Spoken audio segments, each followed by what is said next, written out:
Bangladesh food safety authority এই electrolyte ড্রিঙ্কসের 5টা কোম্পানির বিরুদ্ধে মামলা করেছে, কারণ তারা একটি কোম্পানিও এই প্রোডাক্টগুলো বাজারে ছাড়ার জন্য কোনো রকম লাইসেন্স নেয়নি।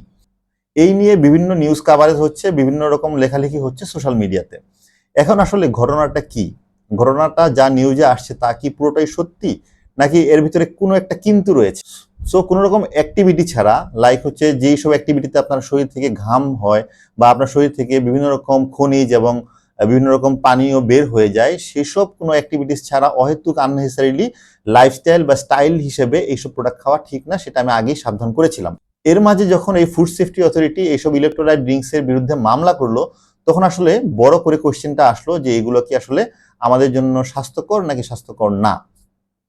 এখন ঘটনা হচ্ছে এর মাঝে কিন্তু কিছু কিন্তু রয়েছে। এখন এই যে নিউজগুলো আসছে বিভিন্ন পত্রিকায়, বিভিন্ন নিউজ পোর্টালে এবং সোশ্যাল মিডিয়াতে লেখালেখি হচ্ছে, এখানে অনেকেই না জেনে অনেক কথা বলছে। অনেক নিউজ পেপারই আসলে না জেনে বা কিছু তথ্য গোপন করে শুধুমাত্র এক দিকের তথ্যের উপর ভিত্তি করে নিউজ ছাপাচ্ছে। আজকে আমি আপনাদের সাথে খোলাসা করব আসল ঘটনাটা। বিএসটিআই প্রোডাক্টের লাইসেন্স দিয়ে থাকে। এখন বিএসটিআই প্রোডাক্টের লাইসেন্স দেওয়ার ক্ষেত্রে কেউ যদি একটা প্রোডাক্ট বের করতে যায়, তাহলে তাকে বিএসটিআই এর কাছে আবেদন করতে হয়। আবেদনটা করে কিভাবে? আবেদনটা করে হচ্ছে বিএসটিআই এর একটা ক্যাটালগ রয়েছে, সেখানে প্রতিটা প্রোডাক্ট ক্যাটাগরির জন্য একটা করে কোড রয়েছে। আপনার যে কোনো প্যাকেটের গায়ে দেখবেন BDS 1203, 1204 এরকম বিভিন্ন কোড রয়েছে। সো এই বিএসটি এর কাছে এরকম একটা বড় ক্যাটালগ রয়েছে, যেখানে হলুদ, মরিচ, জিরা, ধনিয়া থেকে শুরু করে আটা, ময়দা, সুজি সকল প্রোডাক্টের জন্য একটা করে কোড রয়েছে। এখন অনেক সময় হয় কি, একটা প্রোডাক্ট বাজারে আনতে যাচ্ছে একটা কোম্পানি বা আনছে, কিন্তু সেই প্রোডাক্টের কোনো লিস্ট এই বিএসটি এর ক্যাটাগরিতে নেই। ফর এক্সাম্পল, এই ইলেকট্রোলাইট ড্রিঙ্কসটা বাংলাদেশে নতুন। সো এইটার এগেনস্টে বিএসটিআই এই ক্যাটালগে কোনো রকম কোড নেই। সো যখন কোনো একটা কোড থাকে না, তখন বিএসটিআই চাইলেও সেই প্রোডাক্টটাকে রেজিস্টার করতে পারে না, সেই প্রোডাক্টটাকে লাইসেন্স দিতে পারে না। তার জন্য যেটা করতে হয়, বিএসটিআই যখন আসলে এরকম অনেকগুলো প্রোডাক্টের এগেনস্টে কোডের একটা রিকুইজিশন জমা পড়ে, বা অনেকগুলো প্রোডাক্ট যখন জমা পড়ে যেগুলোর আসলে বিএসটিআই এর কাছে কোনো কোড নেই, তখন তারা এই যে গ্যাজেট, যেটা সরকারি গ্যাজেট, বিএসটিআই এর কোডের যে গ্যাজেট, সেই গ্যাজেটটা আবার নতুন করে আপডেট করে।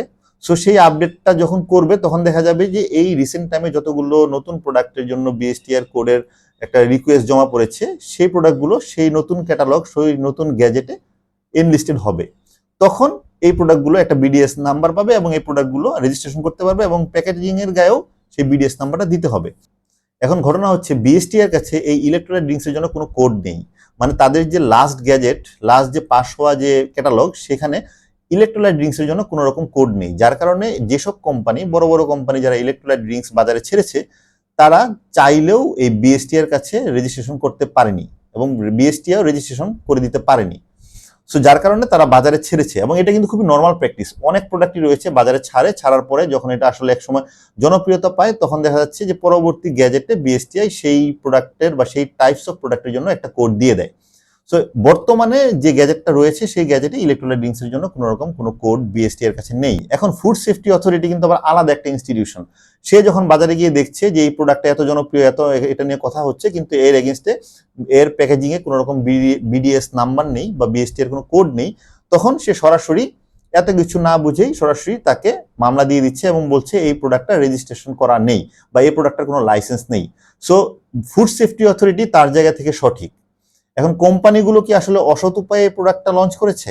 না, কোম্পানির প্রোডাক্টটা লঞ্চ করেছে, প্রোডাক্টটা বাজারে ছেড়েছে, এবং তারা আবেদনও করেছে এই বিএসটি এর কাছে এই প্রোডাক্টটার জন্য একটা কোড দেওয়ার জন্য। এবং সেই কোডটা কিন্তু সামনে যখন আবার একটা গ্যাজেট পাস হবে, এটা কিন্তু এমন না এই গ্যাজেটটা যে প্রতিদিন আপডেট হচ্ছে। সো পরবর্তী যে সরকারি গ্যাজেটটা আসবে, সেখানে হয়তো বা এই ইলেকট্রোলাইট ড্রিঙ্কস সহ আরো অনেকগুলো প্রোডাক্টের জন্য বিডিএস নাম্বার আসবে। তখন এই কোম্পানিগুলো এই বিডিএস নাম্বারটা তাদের প্যাকেজিং এর গায়ে দিবে। তারপরে যদি না দেয়, তাহলে সেটা আইন ভঙ্গ করা হবে। কিন্তু বর্তমানে যে এই ঘটনাটা নিয়ে আসলে কথাবার্তা হচ্ছে, যে এমনভাবে নিউজটা ছাপা হচ্ছে যে এইসব কোম্পানি অবৈধভাবে এই প্রোডাক্টগুলো বাজারে ছেড়েছে এবং এই প্রোডাক্টগুলোর আসলে কোনো রকম কোনো অনুমোদন নেই, সেই কথাটা লাইসেন্সের জায়গা থেকে বা ফুড সেফটির জায়গা থেকে সঠিক, কারণ তারা প্যাকেজিং এ কোনো রকম বিডিএস নাম্বার পায়নি। কিন্তু বিএসটিআই এখানে অপারগ, বিএসটিআই কোনো কোড দিতে পারছে না। কোম্পানি প্রোডাক্টগুলো বের করেছে, তারা আবেদনও করেছে, কোম্পানির জায়গা থেকেও তারা সঠিক। কিন্তু আসলে নিউজগুলো যখন আসে, তখন আসলে এক সাইড থেকে আসে। এখন এটা গেল এক সাইডের ঘটনা, বললাম যে এখানে আসলে কোম্পানির খুব বেশি দোষ নেই, এখানে পরবর্তী গ্যাজেটে হয়তোবা বিডিএস নাম্বার পেয়ে যাবে তারা, এবং তারা সবাই হয়তোবা এই বিডিএস নাম্বারটা দিয়ে দিবে। এবং এই মোরগ জাতের কিন্তু অনেক আইন রয়েছে, সেগুলো ফলো করেই তাদেরকে করতে হবে। আরেকটা যে second issue, Bangladesh food safety authority question তুলেছে এগুলো কি ড্রিঙ্কস নাকি হচ্ছে মেডিসিন, কোন ক্যাটাগরি সেটা তারা কনফিউজড। এখন ঘটনা হচ্ছে এটা কেন কনফিউজড, বিকজ হচ্ছে এই electrolyte drinks actually regular drinks না, এগুলো হচ্ছে স্পোর্টস ড্রিঙ্কস। এখন সেটা যখন একটা বেক্সিমকো বা সেটা যখন একটা এসএমসির মতো কোম্পানি আনছে, তখন তারা কনফিউজড হচ্ছে এগুলো কি আসলে ড্রিঙ্কস নাকি হচ্ছে মেডিসিন। বাট এগুলো অ্যাকচুয়ালি হচ্ছে স্পোর্টস ড্রিঙ্কস। আমরা দেশের বাইরে যখন দেখি বিভিন্ন রকম স্পোর্টস ড্রিঙ্কস পাওয়া যায়, যারা দেখবেন যে ফুটবল খেলে তারা মাঝে মাঝে ব্রেকে গিয়ে ড্রিঙ্কস খাচ্ছে, সেগুলো সবই কিন্তু আসলে one kind of electrolyte drinks, সেগুলো সবগুলোই আসলে স্পোর্টস ড্রিঙ্কস। তো সেগুলো সবগুলোই আপনার এই যে অ্যাক্টিভ লাইফের কারণে বা অ্যাক্টিভিটিসের কারণে শরীর থেকে যে পানি এবং খনিজ বের হয়ে যাচ্ছে ঘামের সাথে, সেগুলোকে রিফিল করে, সেগুলোকে আবার রিচার্জ করে, বডিটাকে আবার অ্যাক্টিভ রাখে। সো সেই জায়গা থেকে বাংলাদেশের যে ইলেকট্রোলাইট ড্রিঙ্কসগুলো রয়েছে সেগুলো অবশ্যই ড্রিঙ্কস, এগুলো অবশ্যই কোনো মেডিসিন না। বাট এই ড্রিঙ্কসটা কোনো লাইফস্টাইল ড্রিঙ্কস না, সেটা আমি আগেও বলেছিলাম, আবারও বলছি, এটা রেগুলার খাবেন না। শুধুমাত্র যদি এমন হয় অনেক হট ওয়েদারে বা অনেক রোদের ভিতরে হাঁটাহাঁটি করছেন বা ফুটবল খেলছেন, ক্রিকেট খেলছেন বা এক্সারসাইজ করছেন বা রানিং করছেন, শুধুমাত্র তবেই এই ইলেকট্রোলাইট ড্রিঙ্কস অথবা এসএমসির যে ওটস স্যালাইন সেগুলো খেতে পারেন, অথবা লেবু পানি অথবা ডাব খেতে পারেন। সবগুলো এখানে ইলেকট্রোলাইট ড্রিঙ্কসেরই কাজ করে।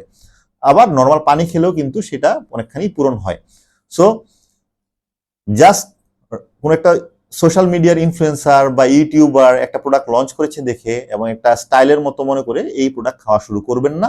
আমি আগেও বলেছিলাম, শুধুমাত্র যখন প্রয়োজন, যখন আপনি মনে করছেন যে আপনার এখন একটা ওটস স্যালাইন খাওয়া উচিত, যখন আপনার মনে হয় যে আপনার বমি বমি লাগছে বা যখন আপনার শরীর থেকে ঘাম বের হয়ে যাচ্ছে বা আপনি অনেক পরিশ্রম করছেন রোদে, শুধুমাত্র তখনই এই ইলেকট্রোলাইট ড্রিঙ্কস খাবেন, এবং ডেইলি অবশ্যই 500 ml এর বেশি খাবেন না। কারণ হচ্ছে আপনি যদি মনে করেন, আরো সহজভাবে বলি, যে আপনার যখন আসলে ওটস স্যালাইন খাওয়ার প্রয়োজন, তখন আপনি ওটস স্যালাইনের বিপরীতে আপনি এই ইলেকট্রোলাইট ড্রিঙ্কস খেতে পারেন, কারণ এগুলো হচ্ছে একটু ফ্লেভার্ড, একটু বিভিন্ন রকম টেস্ট বা স্বাদযুক্ত। সো এই চিন্তাটা মাথায় করেই খাবেন, কোনো রকম কোনো ইউটিউবারের কোনো প্রমোশন বা মানে রং বেরঙের বিজ্ঞাপন দেখে এই প্রোডাক্ট ডেইলি খাওয়া শুরু করবেন না। Thank you everyone. I think আমি এই ইলেকট্রোলাইট ড্রিঙ্কস নিয়ে আপনাদের কনফিউশনটা দূর করতে পেরেছি। যদি আরো কোনো প্রশ্ন থাকে তাহলে অবশ্যই আমাকে কমেন্ট করবেন, আর আমার চ্যানেলটিকে সাবস্ক্রাইব করে অবশ্যই পাশে থাকবেন। Thank you.